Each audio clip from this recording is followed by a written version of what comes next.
तपाईलाई रियल कुरा गर्नुपर्दाखेरि हामीले चाहिँ जुन जुन फाँट हेऱ्यौँ नि इन्ट्रेस्टिङ यो चाहिँ अब कतिले थाहा नहोला कुन कुन फाँट सर्वोच्चको होइन कि जिल्ला अदालतको कुन चाहिँ फाँट कम्प्लिटली जल्यो होइन अन्य अदालत कुन कुन अदालत जले भनेर हेऱ्यो भने तपाईँले खोज्नु भने प्याटर्न म बोल्न चाहन्न प्याटर्न भेट्नुहुन्छ कसको मुद्दा थिए कसको मुद्दा कुन फाँटमा थिए भनेर मात्रै खोज्नु भयो भने तपाईँले त्यो प्याटर्न भेट्नुहुन्छ होइन अब यहाँ मैले ओपनली बोलिराख्नु पर्दैन तपाईँले अलिकति मात्रै सर्च गर्नुभयो भने यसमा अलङ्कार बुझिहाल्नुहुन्छ होइन प्याटर्नहरू छ यसमा होइन सो त्यो एउटा छ अब सुप्रिम कोर्ट भनेको हामीले जसले आन्दोलन गरेर यो जलाउने भनेर भन्नुभयो नि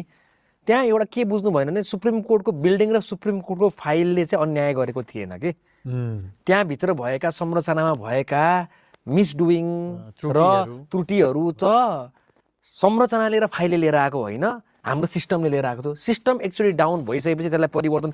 गर्छु भनेपछि जुन तरिकाले अट्याक भयो नि त्यहाँ चाहिँ म कम्प्लिटली म त्यसलाई चाहिँ के भन्छु भन्दाखेरि एउटा कोअर्डिनेटेड अट्याकै हो भन्छु म ओके